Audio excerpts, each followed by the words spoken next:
बोले इस देश में कुत्तों को न्याय जल्दी मिलता है, हैं? वो कुत्तों, लावारिस कुत्तों का मैटर आया, कैसे सॉल्व हो गया? बात तो सही है। बोले इस देश में जानवरों को न्याय जल्दी मिल जाता है सुप्रीम कोर्ट से। मैंने कहा ये कैसे? बोले जोर से मत बोलना, वंतारा वाला मैटर सॉल्व हो गया। और जिस देश से न्याय खत्म हो जाए वहां धर्म खत्म हो जाता है, और जिस देश से धर्म खत्म हो जाए वहां सत्य खत्म हो जाता है। जहां सत्य खत्म हो जाता है वहां फिर क्या बचा? आम इंसान के विश्वास और धर्म पर बद्दी टिप्पणियां करते हो और कहते हो कि मानहानि का मुकदमा चलेगा। जाओ और देवता से ही कुछ करने के लिए कहो। तुम कहते हो कि तुम भगवान विष्णु के कट्टर भक्त हो, तो अब जाओ और प्रार्थना करो, वही आपकी सहायता कर सकते हैं। हमें क्षमा कीजिए, ये एक पुरातत्विक स्थल है, एएसआई को अनुमति देनी होगी, हम दखल नहीं देंगे। यही महाशय भूषण रामकृष्ण गवई ने ये स्टेटमेंट अगर मुसलमानों के लिए की गई होती तो सरतन से जुदा हो गया होता। हमारे किसी भी जज ने आज तक ये हिम्मत नहीं की है। उसका कारण जज नहीं, मुसलमान नहीं, निर्माल्य हिंदू है। सुप्रीम कोर्ट का हर जज पब्लिक सर्वेंट है, खुदा नहीं है, वो भगवान नहीं है, ईश्वर नहीं है। नमस्कार, नमो नारायण। मैं चाह करके भी विवादों में नहीं पढ़ना चाहता था, लेकिन आप लोगों का इतना मैसेजेस आ रहे हैं कि आप संत हैं, स्वामी हैं, सन्यासी हैं, हिंदुओं के मानदंडों पर सुप्रीम कोर्ट के चीफ जस्टिस ने इस तरह की टिप्पणी की, आप क्यों नहीं बोल रहे हो? भाई एक बात, मानव गलती भी तो कर सकता है, और मैं हिंदू हूं, और हिंदू तो अहिंसक होता है। मुझे क्या लगता है कभी कभी कि आपने देखा है प्लेन चलाने से पहले सारे पायलट की एक टेस्ट होती है कि वो शराब तो पिए हुए नहीं है। आपने देखा है मुंबई की ट्रैफिक में भी कभी कभी वो शराब पिए हुए वाले को बोलते फूंक मारो, क्योंकि ड्राइविंग करना बड़ा खतरनाक है। तो एक छोटी सी गाड़ी चलाने में भी शराब पीना एक्सीडेंट कर सकता है, प्लेन चलाना और खतरनाक कर सकता है। तो मुझे लगता है कि सुप्रीम कोर्ट में भी ये टेस्ट कंपलसरी होना चाहिए। हो सकता है रात में किसी ने 1-2 पैक ज्यादा मार दिए और अगले दिन आकर के स्टेटमेंट गलत कर दी हो, किसको पता। तो ये टेस्ट पार्लियामेंट में भी कंपलसरी होनी चाहिए, सुप्रीम कोर्ट में भी कंपलसरी होनी चाहिए कि आप पिए हुए नहीं हो। वरना आप सोचो 80% हिंदुओं की गाड़ी कमाई की टैक्स के पैसे से पलने वाले ये चीफ जस्टिस ऑफ इंडिया, वर्तमान के जीवन में भाई किसको पैसे, माँ लक्ष्मी की कृपा ना चाहिए। और इस कृपा के लिए, इस पैसे के लिए हमेशा हम लक्ष्मी पूजन करते हैं, जो कि आप देखते ही हो कि दिवाली और धनतेरस के आसपास होती है ये तिथियां। इस पूजन को हम अपने घर बैठे अपनी सुविधा अनुसार कैसे कर सकते हैं, तो इस पूजन को समझने के लिए पहली बार मैं आपको वेबिनार के माध्यम से षोडशोपचार पूजा, मतलब 16 स्टेप्स महालक्ष्मी की पूजा, खड़गमाला और श्री यंत्र, इस पर चर्चा करते हुए, प्रश्नोत्तरी भी आपकी सुनते हुए, तारीख 28 सितंबर रविवार को ये वेबिनार कर रहे हैं। तो बिना समय गंवाए अपने आप को पंजीकृत करेंगे और फिर मिलेंगे श्री यंत्र की, महालक्ष्मी की इस पूजन की विधि को समझने के लिए। ये जुडिशरी के लोग जो इतने पर्क्स लेते हैं, घूमते हैं, 5 स्टार में रहते हैं, विदेशों का भ्रमण करते हैं, वो आपको न्याय देने के बदले आपका मजाक उड़ाता है, मखौल उड़ाता है कि जाओ अपने विष्णु से जाकर कह दो। वहां वो रुके नहीं है, वहां शिवलिंग भी है, उससे भी बात कर लो। उन्होंने अपना माइंडसेट भी दिखाया। रामकृष्ण परमहंस कहते हैं कि जो इंसान मूली खाता है वो मूली की डकार देता है। अब समझदार इंसान आप हो, समझ गए। आदमी वही बोलता है जो उसके अंदर होता है। वो कहते हैं मैं सेक्युलर हूं, लेकिन उनका नाम है भूषण रामकृष्ण गवई। वो कहते हैं मैं पिछड़ा हूं, बहुत स्ट्रगल करके पहुंचा हूं। भगवान ऐसी स्ट्रगल इस देश के 150 करोड़ों से करवाए भाई। उनके पिता राज्यपाल रह चुके हैं, उनके पिता महाराष्ट्र की असेंबली में एमएलए रह चुके हैं, उनके परिवार के सदस्य बहुत अच्छी अच्छी पोस्ट पर हैं। और जिस नेप्टोइज्म की हम बातें करते हैं ना, यह आरोप तो मैं नहीं लगा रहा हूं, लेकिन उस नेप्टोइज्म के अंतर्गत अभी अभी गूगल करके देख लेना, अभी अभी बंबई हाईकोर्ट में अपने भतीजे को जज बनवा दिया। जय हो, जय हो। वो कहते हैं सेक्युलर, लेकिन ये फोटो देख लीजिए। चीफ जस्टिस ऑफ इंडिया बनने से पहले ये भगवान शिव की आराधना में भी उतने ही श्रद्धा रखते हैं। मुझे इस देश के सेक्युलरों पर, जो सेक्युलरिस्ट हैं, उन पर दया आती है। इस देश के सारे कम्युनिस्ट लगभग कहते हैं हम सेक्युलर हैं, लेकिन मरेंगे तो उनकी हिंदू विधि से ही अंतिम क्रिया होती है। ये जो कहते हैं कि हम सेक्युलर हैं, इनके नाम भगवानों के नाम पर ही होते हैं। दक्षिण के जो नेता सनातन को गालियां देते हैं, उनकी माएं दक्षिण के ही मंदिरों में जाकर के भगवान को स्वर्ण के मुकुट दान करती हैं। किस किस के नाम लेंगे? ये इसीलिए हो रहा है कि हिंदू हद से ज्यादा सहिष्णु है। हिंदू मरा हुआ है, हिंदू जाग ही नहीं रहा है, उसका स्वाभिमान जाग ही नहीं रहा है कि तुम 80% इस देश के तिजोरी में टैक्स पे करके इनको पालते हो, और ये लोग आकर के तुम्हारे धर्म पर कोई भी टिप्पणी कर सकते हैं। जाओ और देवता से ही कुछ करने के लिए कहो। तुम कहते हो कि तुम भगवान विष्णु के कट्टर भक्त हो, तो अब जाओ और प्रार्थना करो, वही आपकी सहायता कर सकते हैं। हमें क्षमा कीजिए, ये एक पुरातत्विक स्थल है, एएसआई को अनुमति देनी होगी, हम दखल नहीं देंगे। एक याचिकाकर्ता को सुप्रीम कोर्ट भगवान विष्णु से प्रार्थना करने के लिए क्यों कह रहा है? आखिर मामला क्या है जिसकी वजह से सुप्रीम कोर्ट को ऐसी टिप्पणी करनी पड़े? आइए पूरा मामला विस्तार से बताते हैं कि एक केस जुड़ा है खजुराहो के जवारी मंदिर में भगवान विष्णु की 7 फीट ऊंची खंडित मूर्ति से। इस मूर्ति को दोबारा स्थापित किए जाने को लेकर राकेश दलाल ने याचिका डाली थी। इस याचिका पर सीजीआई बीआर गवई और जस्टिस ऑगस्टिन जॉर्ज मसीह की पीठ ने सुनवाई की। सुनवाई के दौरान कोर्ट की ओर से क्या कहा गया, इसके बारे में तो हम आपको बताएंगे ही, लेकिन पहले उस याचिकाकर्ता की दलील के बारे में बता देते हैं। याचिकाकर्ता ने दावा किया है कि ये मूर्ति मुगलों के आक्रमणों के दौरान खंडित हो गई थी और तब से ये इसी हालत में है। भगवान विष्णु की मूर्ति का सिर टूट चुका है और इसे बदलने और इसकी फिर से प्राण प्रतिष्ठा करने की जरूरत है। बात यहां खत्म नहीं है, क्योंकि चीफ जस्टिस ऑफ इंडिया इस तरह की स्टेटमेंट करे और उसके झूठ पकड़े जाएं, ये शोभा नहीं देता। वैसे हमारे आदरणीय भूषण रामकृष्ण गवई 23 नवंबर 2025 को रिटायर हो जाएंगे, तो 60 दिन के करीब करीब इनका कार्यकाल है। अब आप अपने विवेक से पूछो, अपने अनुभव से पूछो, आपने देखा होगा कि जो कलेक्टर 2-3 महीने की ट्रांसफर लेकर आता है, वो सबसे पहले क्या करता है? सेक्शन गरम, जितना जल्दी हो सके कलेक्शन करो। जितने पुलिस वाले शॉर्ट टर्म के लिए ट्रांसफर होते हैं, वो क्या करते हैं? उगाई। जितने ग्राम पंचायत से लेकर के संसद तक शॉर्ट टर्म के लोग होते हैं, वो क्या करते हैं? तो 60 दिनों के अंदर रामकृष्ण जी की क्या हो सकती है प्रायोरिटीज? ये स्टेटमेंट इनका पॉलिटिकल स्टेटमेंट है। इनके पिताजी पॉलिटिकल पर्सन रहे हैं। आप मेरे वर्ड्स को मार्क कर दीजिएगा। भूषण रामकृष्ण गवई अगर राजनीति में आ जाएं तो ये कोई बड़ी बात नहीं है, क्योंकि वो एक पर्टिकुलर वर्ग, एक पर्टिकुलर क्लास को खुश करने के लिए स्टेटमेंट किए हैं। और राजनीति में आजकल जुडिशरी के लोग तो आ ही रहे हैं, ये कौन सी नई बात है। लेकिन इंसान जिस पद पे हो, उस पद की गरिमा और उस पद की शोभा का ध्यान रखे। हिंदू अगर कोई स्टेटमेंट करता है तो उसको सुओ मोटो भी कई बार सुप्रीम कोर्ट ने खरी खोटी सुनाई है। लेकिन अगर वही कोई विधर्मी टाइप का आदमी या कोई दूसरे धर्म का आदमी करे तो उसको अभिव्यक्ति की आजादी देकर छूट दी जाती है। कल्पना करो, यही महाशय भूषण रामकृष्ण गवई ने यह स्टेटमेंट अगर मुसलमानों के लिए की गई होती तो सर तन से जुदा हो गया होता। हमारे किसी भी जज ने आज तक यह हिम्मत नहीं की है। उसका कारण जज नहीं, मुसलमान नहीं, निर्माल्य हिंदू है। हिंदू ने कभी अपना पक्ष रखा ही नहीं है।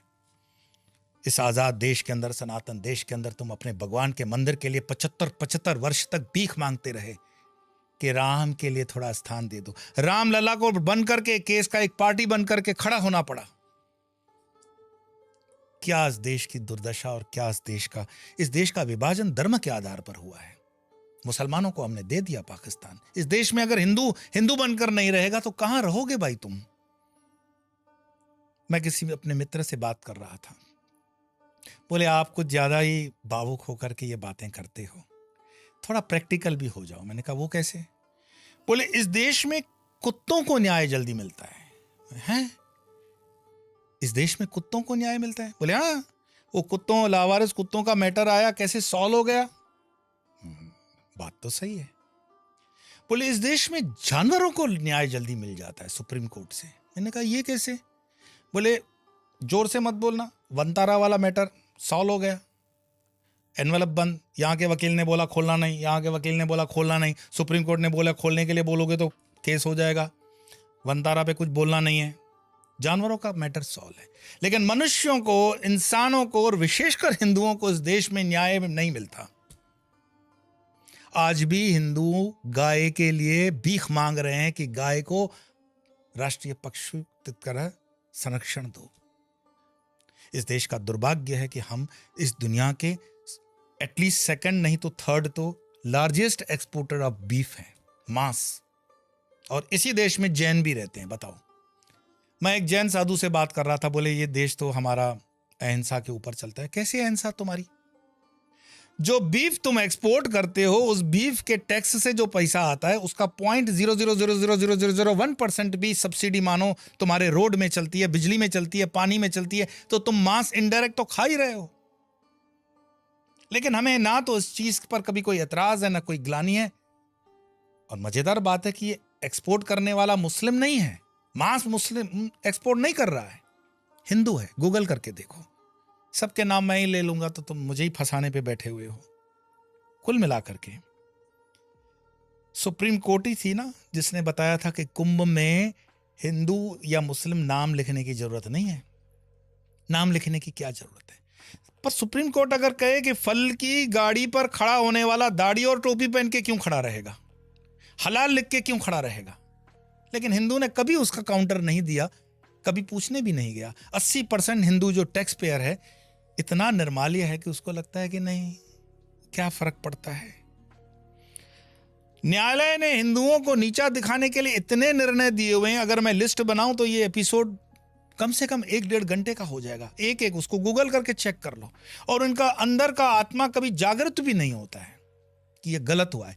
यही जज रिटायर हो जाते हैं। आप देख रहे हो पिछले कुछ दिनों से पॉडकास्ट पे कुछ नमूने घूम रहे हैं जजों के, जो राम मंदिर के मुद्दों को लेकर के उसके टिप्पणियां कर रहे हैं और मीडिया उसको खूब रंग दे रही है।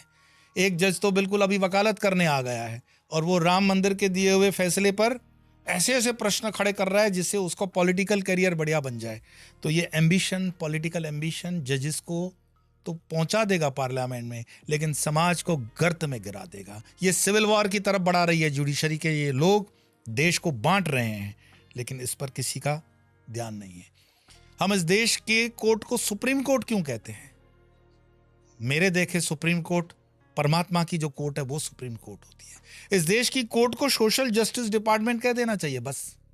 अब मुसलमान को भी यहां ऑब्जेक्शन नहीं है कि ये सुप्रीम कोर्ट बोलता है। क्या उसने अल्लाह को मानना बंद कर दिया है? सुप्रीम कोर्ट तो सिर्फ अल्लाह की हो सकती है, भगवान की हो सकती है। सुप्रीम कोर्ट नाम अपने आप में एक विवाद है, ये सोशल जस्टिस डिपार्टमेंट हो सकता है। इनका विवेक कितना शून्य है आप देखते हो। यशवंत वर्मा नाम का वो जो जज आज भी जज है, जले हुए नोट उसके घर से मिले। सुप्रीम कोर्ट ने ना एफआईआर करने की बात कही। यही इस जगह पर अगर कोई कॉमन सिटीजन होता तो क्या होता? क्या जज क्या मां के पेट से पैदा नहीं होता? जज के लिए नियम अलग होता है।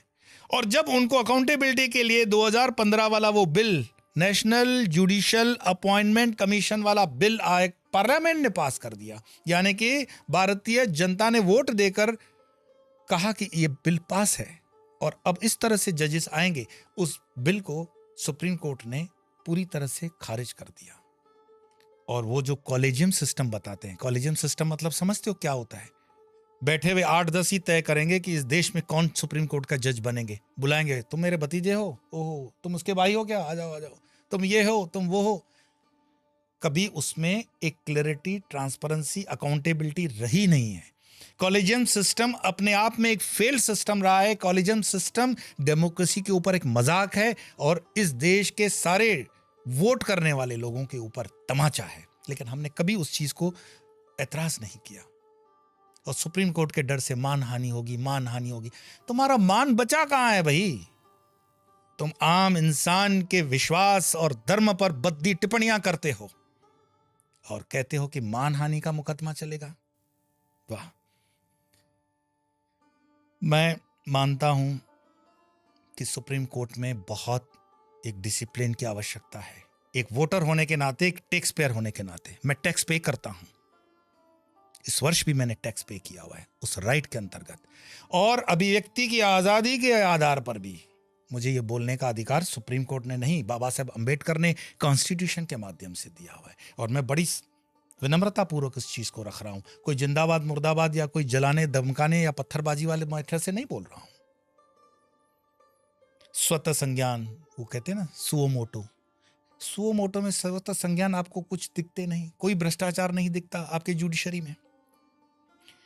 कोई महिला कंप्लेन कर ले तो अंदर ही अंदर उसके आचरण के लिए जजेस बैठ जाएंगे और क्लीन चिट दे के उसको बाहर भी कर देंगे। वो सुप्रीम कोर्ट है कि भगवान के द्वारा चिन्हित, भगवान ब्रह्मा जी ने आपको भेजा हुआ है। मैं कुछ उदाहरण दूंगा जहां पे हिंदुओं को प्रताड़ित करने वाले फैसले दिए गए। 1990 के नरसंहार, कश्मीर के नरसंहार में हिंदुओं के साथ, पंडितों के साथ अन्याय हुआ और एक पीआईएल दाखिल हुई कि इसको न्याय मिलना चाहिए, ऐसी कोई व्यवस्था हो। सुप्रीम कोर्ट ने बोला वो तो समय हो गया है, इट्स टू लेट। लेकिन 6 साल पुराने 1984 के दंगों के लिए यही supreme court SIT, special investigation team का गठन करती है। मतलब आप एक सिलेक्टिव प्रोसेस के अंदर चलते हो, जहां हिंदू आएगा वहां उसको दबा दो। आर्टिकल 370 को जब हटाया गया तो वो पार्लियामेंट में हटाया है वोटिंग के माध्यम से, लेकिन उसको चैलेंज करने वाली सारी याचिकाओं को सुप्रीम कोर्ट ने एंटरटेन किया। जिनको आतंकवाद के फैसलों में फांसी की सजा हुई थी, उनके लिए कोर्ट रात के 12 बजे खुला था। भाई ये कौन सी व्यवस्था है जिसमें हिंदुओं के लिए अलग मापदंड, औरों के लिए अलग मापदंड? वक्फ बोर्ड के जो कानून हैं, अगर आप उसको पढ़ोगे, 1995 में जो नरसिम्हा सरकार ने उसको किए, अनलिमिटेड पावर, किसी की भी जमीन ले सकती है, किसी के जमीन को उसका कोई सुनवाई सुप्रीम कोर्ट वगैरह में नहीं हो सकता था। यह बात क्या सुप्रीम कोर्ट को पता नहीं थी? पता थी। लेकिन अगर कोई हिंदू उसमें पीआईएल करने जाता तो सुप्रीम कोर्ट बोल देती कि इसमें तुम्हारा क्या लेना देना, ये तो मुसलमानों के धर्म से संबंधित है। अरे पर वो जमीन तो हमारी ले रहा है। आप जानते हो वक्फ प्रॉपर्टी हिंदुस्तान की सबसे तीसरी संपत्ति वाली वक्फ बोर्ड है। अगर कहीं पहले आर्मी होगी या रेलवे होगी तो उसके बाद वक्फ आ जाएगा। हो सकता है मेरा नंबर 3 से 4 भी हो सकता है, बट इतनी जमीनें और लाखों एकड़ के हिसाब से उनकी जमीनें बड़ी हैं। 1947 के हिसाब से आज में कैसे बड़ी है, ये तब आपका सुओ मोटो स्वतः संज्ञान नहीं होता।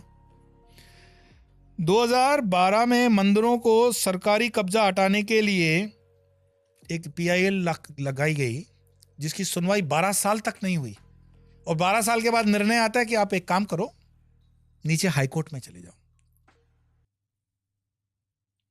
लेकिन कोई मौलवी का वेतन हो, कोई जामिया या इस तरह की जो यूनिवर्सिटीज हैं वहां पर बत्ते हों, मुसलमानों को खुश करने के लिए जितने सरकारी तंत्र का उपयोग हो, 80% हिंदू के टैक्स से दिए जाने वाले पैसे के लिए सुप्रीम कोर्ट ने कभी नहीं कहा है कि यहां न्याय की आवश्यकता है।